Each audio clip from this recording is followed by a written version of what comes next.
habiendo regresado recientemente del viaje que nos llevará a los grandes y hermosos países sudamericanos, habiendo participado del espíritu y la fe de los devotos y abnegados santos sudamericanos, y con el sentimiento de haber estado presente en las tierras del Libro de Mormón, me siento compelido a hablar del Libro de Mormón, que contiene la historia de los antiguos habitantes del continente americano. Al participar en los inspiradores acontecimientos de las conferencias de área de Sao Paulo y Buenos Aires, y al convivir por algunos días con aquella maravillosa gente, me sentí conmovido por la fe simple y sin reservas de nuestros hermanos latinoamericanos, así como por el deseo que sienten de servir al Señor y de edificar su reino aquí en la tierra. Dulce fue la sensación que experimenté al ver el amor que sienten los miembros de la iglesia por nuestro profeta, el presidente Kimball, al ver las lágrimas de gozo que derramaban mientras él les saludaba y bendecía.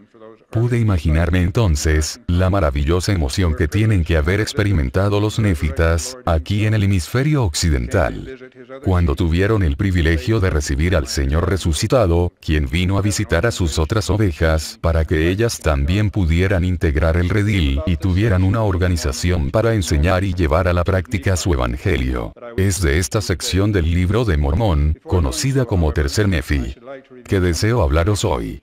Pero antes de hacerlo, quisiera revisar algunas predicciones que se encuentran en la Biblia, que dan testimonio de la autenticidad y de la aparición del libro. Leemos en Ezequiel, en el Antiguo Testamento: Hijo de hombre, toma ahora un palo, y escribe en él, para Judá, y para los hijos de Israel sus compañeros. Toma después otro palo, y escribe en él, para José, palo de Efraín, y para toda la casa de Israel sus compañeros. Júntalos luego el uno con el otro, para que sean uno solo, y serán uno solo en tu mano. Conociendo el contenido de esos libros, sabemos que la escritura se refiere a la Biblia y al Libro de Mormón. Cuando sabemos la forma en que se dio a conocer al mundo el Libro de Mormón, en realidad fue un ángel el que le entregó a José Smith los registros cuya traducción dio lugar al libro, se hace evidente el significado de las palabras expresadas por Juan el Revelador, cuando dijo: vi volar por el medio del cielo a otro ángel, que tenía el evangelio eterno para predicarlo a los moradores de la tierra, a toda nación, tribu, lengua y pueblo, diciendo a gran voz: temed a Dios, y dadle gloria, porque la hora de su juicio ha llegado, y adorad a aquel que hizo el cielo y la tierra, el mar y las fuentes de las aguas. Muchas son las escrituras que nos aseguran que Dios está interesado en nosotros hoy, como lo estuvo en sus hijos desde el comienzo, por lo cual creemos en la revelación continua de Dios a través de sus profetas, para guiarnos en estos, los últimos días. El profeta Amós dijo: porque no hará nada Jehová el Señor, sin que revele su secreto a sus siervos los profetas. El Salvador hizo la siguiente declaración, tal como está registrada en Juan: también tengo otras ovejas que no son de este redil. Aquellas también debo traer, y oirán mi voz. Y habrá un rebaño y un pastor. Por lo tanto se hace evidente el motivo por el cual el Salvador, después de su crucifixión y resurrección, vino al hemisferio occidental rodeado de las señales y maravillas que habían sido predichas, para que los pueblos de este continente pudieran contar con las mismas oportunidades de aprender y vivir el evangelio que tuvieron los pueblos del antiguo continente, aquellos entre quienes él vivió en su estado mortal. No creo que exista otro pasaje de las Escrituras donde se encuentre más hermosamente relatado el registro de la relación de Dios con el hombre, que lo que podemos leer en el libro de Tercer Nefi. Recomiendo que todos lo leáis. Ciertamente que no encontraremos nada más que algunas advertencias y hermosas enseñanzas que, si se aceptan y se viven, podrán lograr más que cualquier otra cosa para proporcionar la paz y la felicidad al mundo y al individuo que esté dispuesto a seguirlas. Aquí es donde podemos encontrar las explicaciones a muchas preguntas que han quedado sin contestar en la Biblia. En Tercer Nefi podemos encontrar más información adicional y en forma más detallada de la que nos proporcionan los 4 evangelios del Nuevo Testamento, preservando en forma indeleble las doctrinas, enseñanzas y misericordia del Señor. Ese es el motivo por el cual hay muchas personas que se refieren al libro de Tercer Nefi como el quinto evangelio.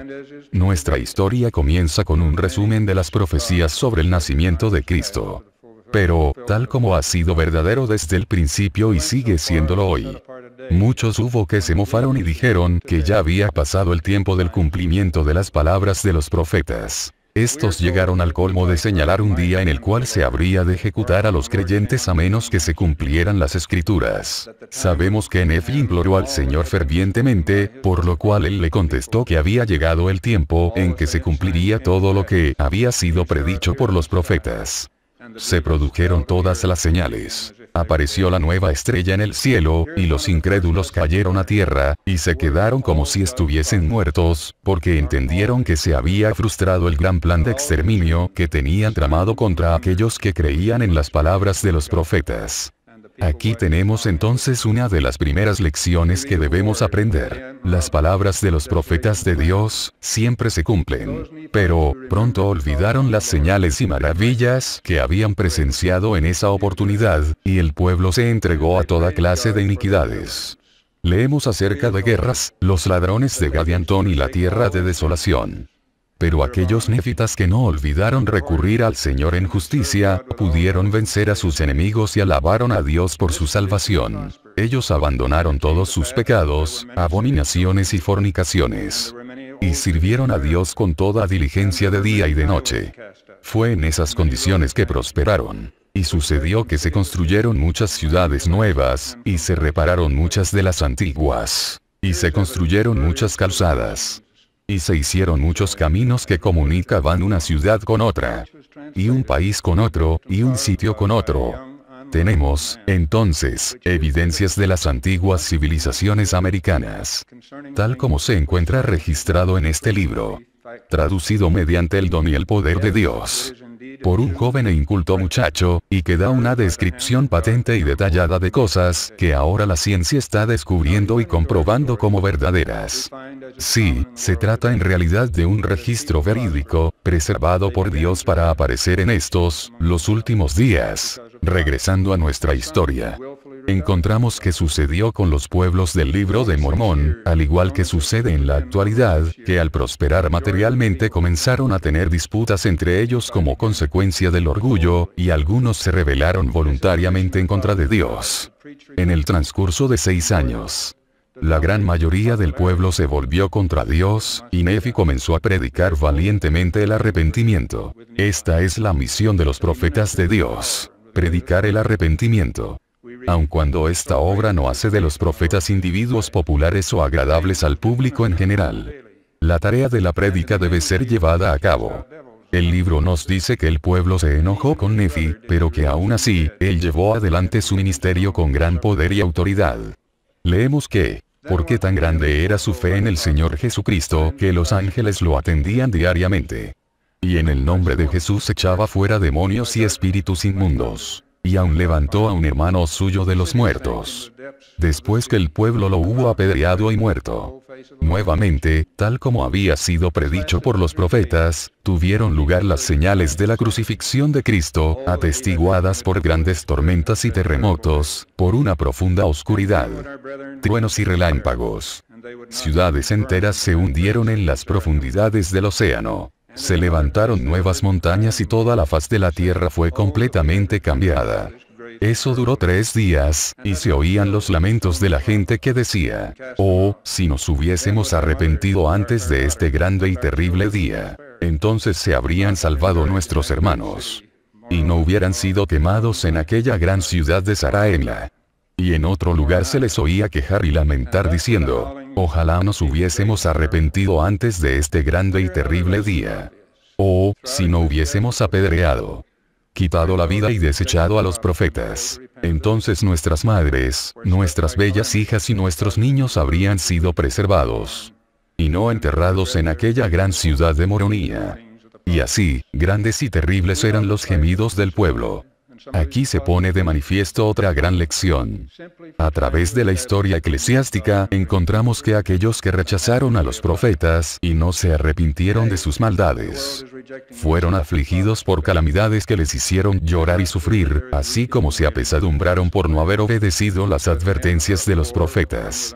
Sabemos que Cristo fue crucificado y que algunos de sus apóstoles fueron perseguidos por tratar de establecer el reino de Dios e impulsar a la gente al arrepentimiento y a un mejor y más feliz modo de vida. En la actualidad se está repitiendo la historia. El mundo está rechazando los mensajes de los profetas de Dios.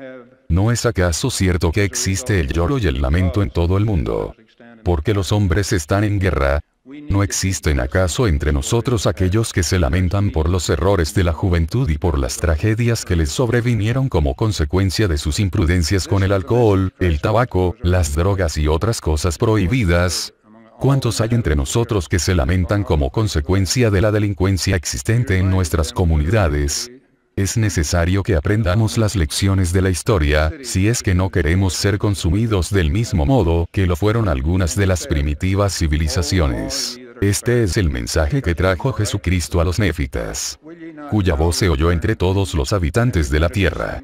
Les recordó sus iniquidades y abominaciones, así como las ciudades que habían sido destruidas como consecuencia de las maldades de sus habitantes, después de lo cual dijo: «Oh vosotros, todos los que habéis sido conservados, porque fuisteis más justos que ellos. No os volveréis a mí ahora, y os arrepentiréis de vuestros pecados, y os convertiréis para que yo os sane. Sí, en verdad os digo que si venís a mí, tendréis la vida eterna. He aquí, mi brazo de misericordia se extiende hacia vosotros, y a quien viniere, recibiré, y benditos son los que vienen a mí». Esta misma invitación se le extiende al hombre actual mediante los profetas, que hablan en el nombre del Señor. Se trata del mismo evangelio que él enseñó en Jerusalén, y que enseñó al organizar la iglesia para beneficio y bendición de aquellos primeros habitantes de América. Después de oír la voz, una gran multitud se reunió en el templo, donde conversaban acerca de Jesucristo y sobre las cosas que habían oído. Entonces oyeron nuevamente una voz que dijo: «He aquí a mi Hijo amado, en quien me complazco, en quien he glorificado mi nombre, a él oíd». Al elevar la vista hacia el cielo, vieron a un hombre que descendía vestido con un manto blanco. Y creyeron que se trataba de un ángel hasta que habló, diciendo: «He aquí, soy Jesucristo, de quien los profetas testificaron que vendría al mundo. Y he aquí, soy la luz y la vida del mundo». Llamó también a otros, a un total de 12, a quienes les dio su poder, dejando claramente establecido que es necesario tener la autoridad correspondiente para actuar en el nombre del Señor. Les hizo saber cuáles eran las palabras que debían de usar, y les instruyó para que bautizaran por inmersión siempre que llevaran a cabo la ordenanza. Esta es la forma de bautismo practicada por la Iglesia de Jesucristo de los Santos de los últimos días. Dejó aclarado que no debía haber disputas entre ellos con respecto a asuntos de la doctrina que él había explicado, la cual dijo que era la doctrina que el Padre le dio. Les mandó a los 12 que fueran y declararan sus palabras a los 4 cabos de la tierra. Les dejó el Sermón del Monte, en forma casi idéntica al que se encuentra registrado en Mateo. Les dio la regla de oro y les enseñó con respecto al matrimonio. Y les advirtió contra la lujuria y la fornicación. Les enseñó todo lo concerniente al ayuno y la oración, y les dio el gran ejemplo de aquello a lo que nos referimos como la oración del Señor. Les dijo que no podrían servir a Dios y a las riquezas, sino que debían buscar primero el reino de Dios y su justicia. Les habló en parábolas y les enseñó todas las cosas relacionadas a su salvación y exaltación. Les dio instrucciones especiales a los 12 que había elegido, diciendo: «Vosotros sois mis discípulos. Y sois una luz a este pueblo, que es un resto de la casa de José. Y he aquí, este es el país de vuestra herencia. Y el Padre os lo ha dado». Les mandó a los néfitas que escribieran sus palabras. Y si los de Jerusalén no aprendían de los néfitas y de las otras tribus, por medio del Espíritu Santo, aprenderían y se enterarían a través de esos escritos, que llegarían a ser el medio de enseñanza del Evangelio a los de la casa de Israel. Al comprender que ellos no entendían todas sus palabras, les dijo que regresaran a sus hogares y meditaran sobre las palabras que habían escuchado. Pero al ver sus lágrimas y sentir el deseo que tenían de que prosiguiera hablándoles, sintió compasión por ellos y llamó a los enfermos, los lisiados, ciegos y afligidos por toda clase de enfermedades, y los sanó. También les pidió que le llevaran a sus pequeños, y mientras se encontraba en medio de ellos, mandó a los de la multitud que se arrodillaran. Leemos entonces: «Y cuando hubo pronunciado estas palabras, se arrodilló también en el suelo. Y he aquí, oró al Padre, y las cosas que dijo en su oración no se pueden escribir, y los de la multitud que lo oyeron, dieron testimonio. Y de esta manera testifican. Jamás el ojo ha visto o el oído escuchado hasta ahora cosas tan grandes y maravillosas como las que vimos y oímos que Jesús habló al Padre. Y no hay lengua que pueda hablar, ni hombre que pueda escribirlo, ni corazón de hombre que pueda concebir tan grandes y maravillosas cosas como las que vimos y oímos que habló Jesús. Y nadie se puede imaginar el gozo que llenó nuestra alma cuando lo oímos rogar por nosotros al Padre. Entonces tomó uno a uno a los pequeños. Les bendijo y orando por ellos dijo, mirad a vuestros niños. He aquí, al levantar la vista, dirigieron la mirada al cielo, y vieron que se abrían los cielos y que descendían ángeles, como si fuera en medio de fuego. Y bajaron y cercaron a aquellos niños. Y quedaron rodeados de fuego. Y los ángeles ejercieron su ministerio a favor de ellos. Instituyó la Santa Cena entre los nefitas administrándola a sus discípulos, e hizo que ellos a su vez se lo dieran a la multitud. Reconoció su deseo de poseer el Espíritu Santo, el cual les confirió. Llevó a cabo milagros y les hizo grandes promesas, recordándoles que investigaran las escrituras de Isaías y los demás profetas, en procura de las señales que determinarían la proximidad de su segunda venida. Les advirtió sobre los juicios que sobrevendrían y les dejó las enseñanzas de los diezmos y la obra vicaria por los muertos. Les dijo que su iglesia debe llevar su nombre, y nuevamente les advirtió que debían arrepentirse, diciendo, y este es el mandamiento, arrepentíos, todos vosotros, extremos de la tierra, y venid a mí y bautizaos en mi nombre, para que seáis santificados por la recepción del Espíritu Santo, a fin de que en el postrer día os halléis en mi presencia, limpios de toda mancha. Todas estas enseñanzas dio Cristo a aquel pueblo nefita al ir a ellos como ser resucitado. Nosotros también tenemos en su iglesia de la actualidad las mismas enseñanzas. Y es mi ruego que las aceptemos y vivamos de acuerdo con las mismas. Que aceptemos a Dios como nuestro Padre y a su Hijo Jesucristo como el Salvador del mundo. Que aceptemos y sigamos al presidente Kimball como profeta de Dios. Y que por hacerlo podamos disfrutar de las bendiciones prometidas. En el nombre de Jesucristo. Amén.